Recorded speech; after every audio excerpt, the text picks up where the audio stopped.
Hey, buddy, watch this.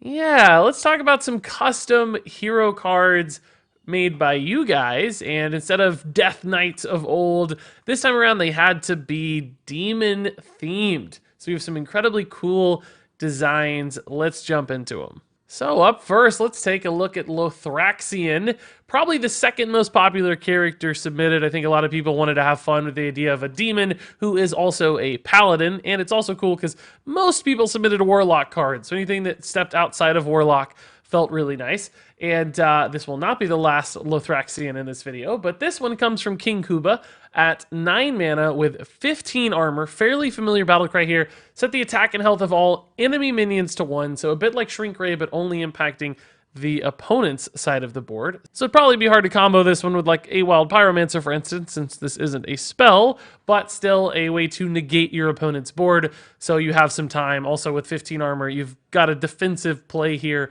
that can really stall out your opponent unless they're running like Savage Roars or Bloodlust. We've also got a hero power here called Light Infusion, which is a pretty sweet take on Illidan, who is glowing yellow, which again, we have this demon slash holy paladin kind of theme. And it reads, discover any demon, it restores health instead of damaging you, which is a really cool idea. So if you think about cards like Flame Imp, for instance, they normally deal 3 damage to your hero, but in this case, if you discovered a Flame Imp, it would heal you for 3 instead, both making it inherently stronger because there's less downside, but also just synergizing with Paladin and things like High Priest the Call. We still haven't really seen a heal Paladin deck take off, and I think this version of Lothraxion would be a great way to do that, fusing the kind of life sacrifice idea of Warlock with the straight up raw healing of Paladin. That's super cool as a mechanic. So I would love those two worlds fused together. This is the perfect character and way to do that. All around fantastic design. Up next here we have Rin the Possessed from Cutman002. This would be a hero card for Warlock that's, of course, harkening back to Rin, the First Disciple, a card so many people love that utilized Azari as its big payoff, and this hero card version of Rin does the very same thing. So it has a Death Rattle, which we haven't really seen in actual Hearthstone on a hero card, but the idea here is that once you transformed into Rin the Possessed as this hero card, gaining 5 armor, as soon as you die, a bit like an ice block, you would then turn into Azari the Devourer, replacing your hero again, a bit like we see with Majordomo Executus and Ragnaros, except it's 2 heroes instead of a minion for half of it. And at that point, you would apparently gain 15 armor. I don't know if that's totally necessary, and also set your health to 5. So basically, you go back to 20 after dying. So it's not really an ice block inherently. If your opponent technically has infinite damage or enough damage, then you would still die in some cases, but a big defensive play, like a big 20 health gain, just extending your life an additional 20 health, which is very, very powerful for the record. But note that it does come with a downside, because while you are Rin, you don't have a hero power. It's just called the Final Seal, and it does nothing. It just teases that Azari is on the way. So you are losing some potential long-term value. You could try to time your Rin at a point late in the game so that you don't lose your hero power too soon, but then you risk dying before you might expect it. Rin herself is a little bit of a slow play at 8 mana, so you can't just play her and that's all you really hope to do.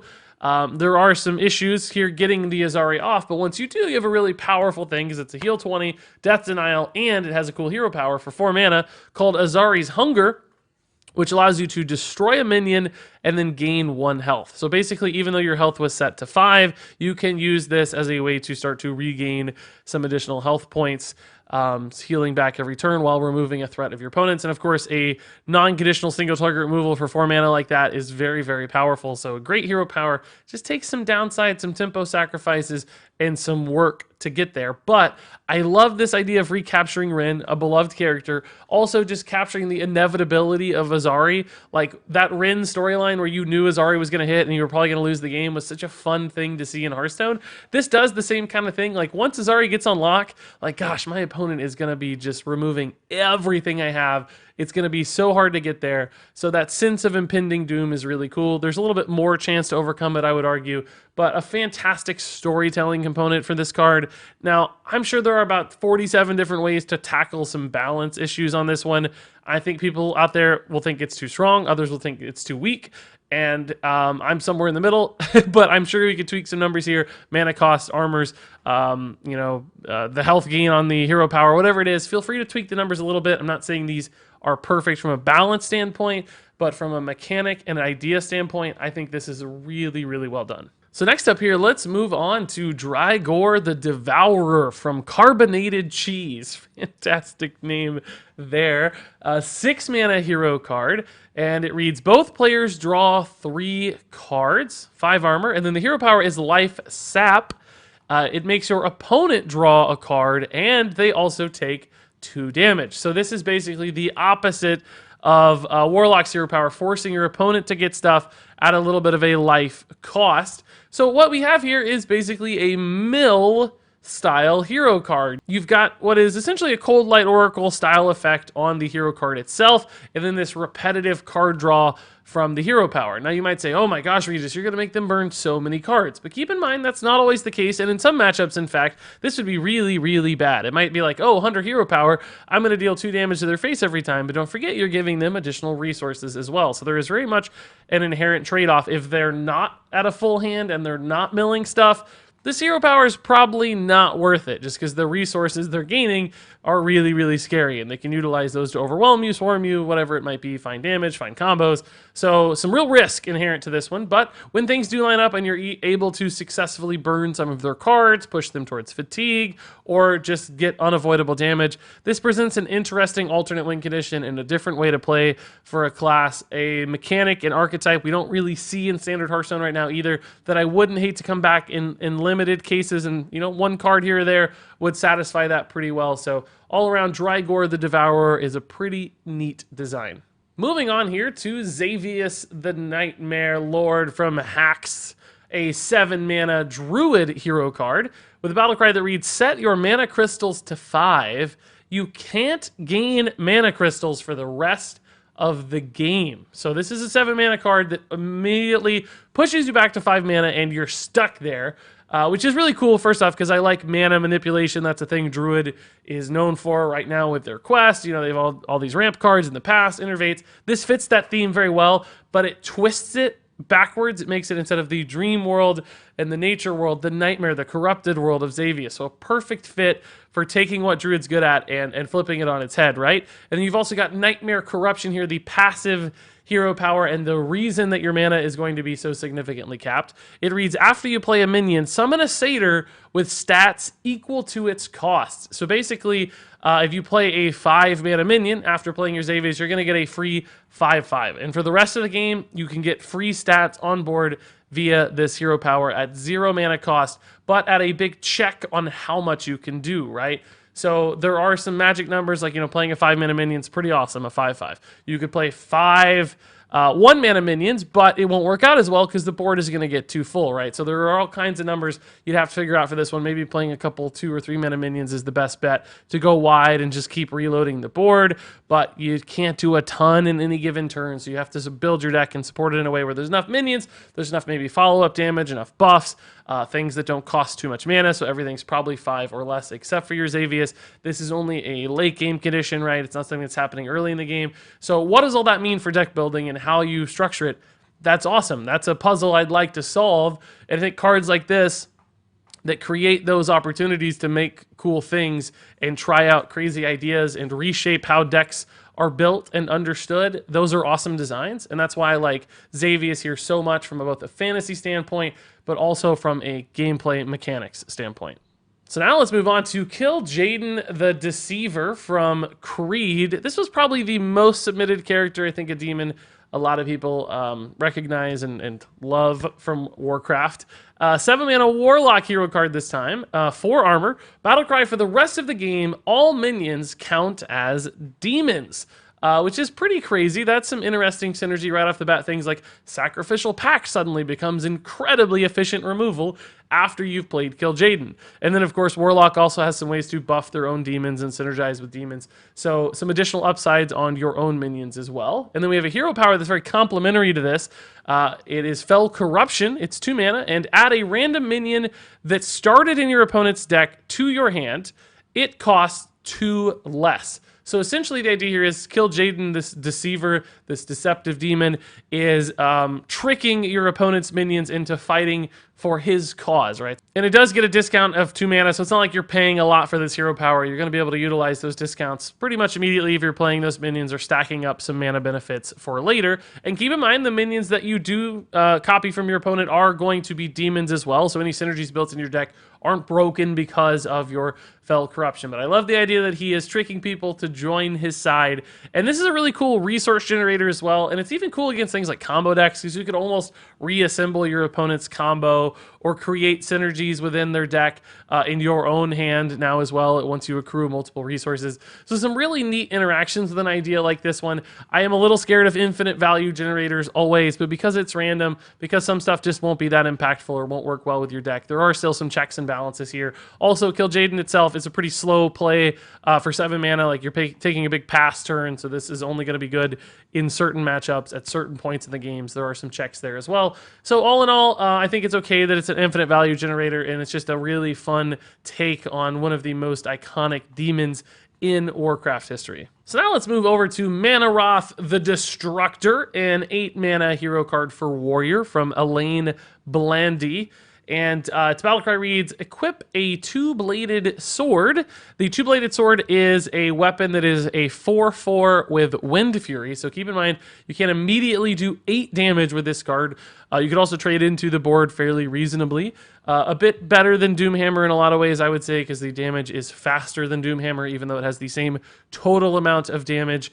It's faster, and that's often important in Hearthstone. Trades into bigger things, or does the 16 damage over 2 turns to face as opposed to over 4 turns. Also, you've got the hero power passive here, Blood of Mannoroth. Whenever you summon a minion, cast Inner Rage on it. And I like this idea here for a hero card that is supportive of more aggressive decks. It's something we're seeing in Warrior right now, with all these tempo and aggro warriors out there. Having a cornerstone, like a big piece at the end of your deck, to give you some extra reach, some follow-up is really cool. Sometimes these decks lack these. It's always just like Rom right now in Warrior or Leroy. Those would still be completely fine in this world, but Mannoroth could be an additional piece in there. It's still countered very well by things like cheap taunts, right? The 2-bladed sword seems pretty amazing. For 8 mana, like just getting to do 16 damage for 8 mana is really, really nice, but it's just checked by so many different things. There's also weapon removal out there if something like this ever became prominent. But then you've got this hero power, which is also really, really cool. And the fact that it's a passive hero power is interesting, because Inner Rage is 0 mana card. It kind of fits. And then we're seeing all these like damage synergy cards, like Rampage is showing up in the meta. We've got Bloodsworn Mercenary, the new card as well. All of it fits together really, really nicely. It might actually be a little too good right now, to be honest, but in most eras of Hearthstone, you would have looked at this and you would have said, oh yeah, okay, that's a pretty cool idea. And the fact that it synergizes with stuff really well at the moment, I don't think makes this a ridiculously overpowered card. It's just a fitting one and a little bit of a different spin on hero cards. Most of them are more about like control, late game value, infinite resources. This is not about that at all. This is about finding some additional ways to end the game with a repetitive resource and a passive hero power, which fitting for Warrior, fitting enough for Mannoroth here. The idea that you're kind of making everybody mad, corrupting them, making them angry orcs essentially via an Inner Rage is a perfect fit for the character too. So all in all, Elaine Blondie here, I think you nailed it. Okay, moving on to Nexus V Awakens from Cameron Cardoza. 8 mana Warlock hero card here. Battle cry, discard your hand. You knew I wasn't going to make a custom card video without getting some kind of discard synergy card in there. The hero power for this one reads, Demonic Link. Whenever you discard a card, add a random demon to your hand. And I'm assuming the interaction here is that the hero power will be active as the battle cry for Nexus activates. There is a possibility that it would discard and then the hero power would resolve and you wouldn't get anything. I'm going to assume it works the other way around, that as soon as this battle cry goes off, you are going to replace whatever you discarded with a random demon via this hero power. Even if it wouldn't work that way based on the current coding of Hearthstone, that's something I think, just flip a switch, make it work, it's fine. Support the design, don't adhere to meaningless restrictions and limitations when you have control over the game. So basically you can say, okay, screw this hand sucks. I want a bunch of random demons, see what they turn into, and maybe I'll generate some late game threats instead of a bunch of 1-drops in my zoo deck, right? So you can kind of shift your focus into perhaps better things, even if they are random. Maybe just more minions is what you need.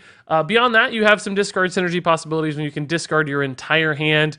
Anything that relies on discards is suddenly much, much better. So like your Soul Wardens, your High Priest Jeklik, whatever it might be, whether in Wild or Standard, there are still some discard synergy options out there too. So a little bit more of a finesse way to do that without like a Deathwing, for instance, which can cause some chaos and reduce your resources. Nexus still allows you to retain some card advantage and some resources in hand. You're just swapping what it is while still occasionally gaining some discard synergy upsides. And then, of course, the hero power offers some long-term potential as well if you have additional stuff in your deck that is discarding things and you're still generating value and utilizing the bonus most discard cards have to their power level because of the sacrifice of the discard. So you're playing stronger things without perhaps losing as much value as you otherwise might. So all in all, a really cool looking card just from an art name standpoint, well executed across the board there, and discard support done in a pretty interesting way. And I think I like passive hero powers apparently with a lot of these hero cards because we've seen a handful, this one among them. So now moving on to another version of Mannoroth here, this one from Minivat 22, another Warlock hero card, of course. The battle cry reads, destroy all minions. So basically a twisting nether attached to the body here. You might say, oh, well, that's a little bland. That's already a Warlock card. Fair enough, but I will say it is very Hearthstone-esque. Often the Hearthstone team goes back to familiar concepts for classes, brings them back in. So I don't mind, particularly because his name is the Destructor. So he is destroying cards. And then you got Blood Curse here, the hero power, another passive one. It reads, your minions cost health instead of mana. So really getting to the core of the curse, the pact for Warlocks, sacrificing their health to gain resources, to gain influence, to gain power. And that's perfectly captured here. And the idea is, right, you can play Mannoroth, you can wipe the board, and then you could, like, replay a full board of stuff. Like, you could load up on tons of minions as long as you have enough health, but clearly there's some risk there. You can't go too low, and you really change the rest of the game. Like, can you actually play minions, or are you just going to die? Because, like, playing, you know, a couple 5-mana minions, playing an 8-mana minion, it's like, oh god, I am dead. So you have to be very, very careful here, but if you can make a big enough swing with Mannoroth the Destructor, that's okay, because you could just wipe the board, reset, play a ton of stuff, overwhelm your opponent, and win. So there are opportunities to get immediate, insane value out of this. You can also still just balance spells and minions in a way so that you can maintain your life total, perhaps through life gain spells available to Warlock, but also just creating a lot of tempo, right, at the cost of life. Life is a resource. You can trade it for board influence, for impact. So you could use a Twisting Nether the very next turn if your opponent wipes your board, and then reload with 3 or 4 more minions, right? And you could just use a Siphon Soul, use whatever removal tool, use a Hellfire, play more stuff, and you're going to have so much mana available to you that you can play 20 or 30 mana worth of stuff in a single turn as long as you're able to stay alive, and often that's swingy enough that it could just win the game. But if your opponent is ready to answer with a couple brawls, boom, you're going to die. You can't finish the game out because you're taking too much damage. And I love the balancing act there between, like, am I going to be able to get there? Am I going to be able to live? Is this sacrifice for immediate power worth the long-term downside? Because I really am going to pay the price here. But you've also got something like Nether Soul Buster. So you could play like 20 mana worth of minions and then also play like a 21 attack Nether Soul Buster in the same turn for this just like ridiculous high pressure scenario where your opponent maybe can't resolve it, and boom, you just counter pressure to win the game. So again, another example of a cool synergy with this card. All around a really fascinating design. Perhaps very bad, I'm not sure. Probably bad, but still really, really cool. Now let's take a look at Daglop from Lich. This is a neutral hero card. It was a really brave idea, but very fitting for this character, as you'll soon see. Coming in at 7 mana, Battlecry reads, summon your initial hero as a 4/4 minion. So if you were Uther, you'd summon Uther. If you're Jaina, you'd summon Jaina onto the board as a 4/4, which, by the way, is just really cool. I'd like to see that. Like, I like the idea of putting the heroes into the action. They're like, oh no, I actually have to fight.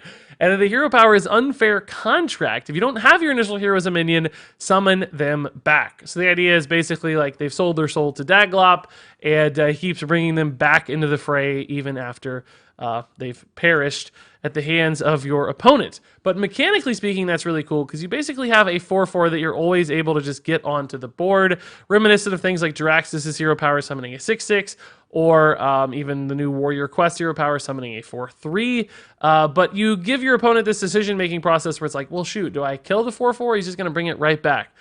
He's light on resources. Maybe I shouldn't give him the hero power to create additional resources. Then if they don't, they're like leaving a 4/4 on board. And then what influence can you make with a 4/4? So if they can negate your 4/4, freeze it, or make it a 1/1 or something of that nature, then perhaps they could lock you out of your hero power, and that's interesting. Otherwise, you might just be able to trade your hero minion back in and just summon another 4/4. So this infinite resource idea is pretty cool. Now, I do think the power level on this one is perhaps a little low. I know when this was shared on stream with me, I actually said it was originally too powerful, and I recommended Lich bring it down a little. Maybe there's somewhere in the middle that it's a little better, but that's probably okay too, just because it's a neutral hero card, and neutral stuff can get pretty scary if you're not careful.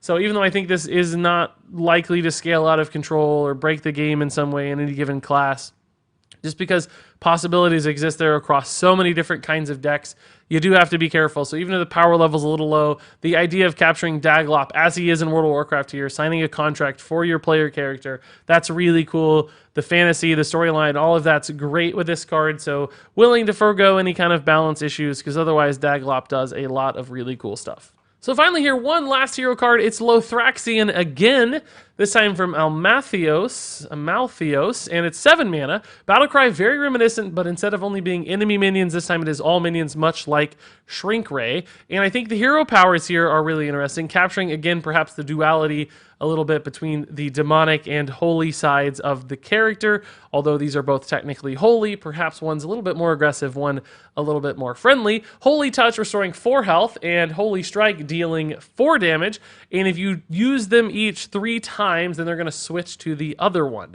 which is a really neat idea, right? So like to get the Holy Strike, you have to have the Holy Touch go off a few times, perhaps representing the kind of journey of Lothraxion here. Like he has to do some good, right, before he can truly come to terms with himself. And maybe that's a little too philosophical, who knows. But nonetheless, cool from a mechanic standpoint, right? Because you can envision how this works in a game where it's like, okay, I'm in a control deck, I'm stabilizing, I need health, and then boom, at some point you stabilize and you need to shift gears and start to end the game before your opponent just draws into outs or burst damage. And Holy Strike might enable you to do that, right? So you can suddenly flip the script, counter pressure, and try to kill them, but you only get to do it 3 times, right? If you don't finish them off soon enough, then boom, you're right back to Holy Touch. And you've got this kind of cycle of life and death happening throughout the course of a game. You got to balance that. You got to decide when it's worth it. Do I use this on minions? Do I use this on face? Do I use this to heal myself? Do I want to do it now and switch, or do I want to save it for later? There's all kinds of decision making that happens when you have control over when your hero powers flip, and I think that's really cool, and it's lost a little bit in cards like Dr. Boom Mad Genius, where it's just random. I don't like that it's random as much, even though your opponent does get to see a little bit what's coming next and make their decisions based on that.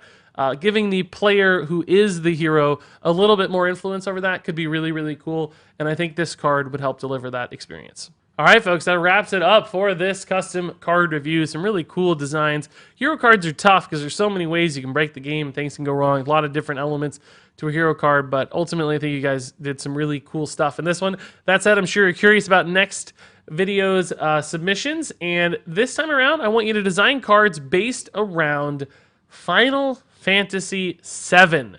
So not just Final Fantasy in general, but specifically Final Fantasy VII. And I know that might be a really narrow focus for some of you guys, like you've never played the game, you're not familiar with the characters. Well, there are some resources out there. I'll link some. If you don't want to participate, of course, that's fine too. There will be more Hearthstone-themed ones in the future as well. All that said, I want to thank you very much for submitting this time around, making some awesome cards, sharing your thoughts on these in the comments below. And, of course, I want to thank you for watching. And finally say, until next time, game on.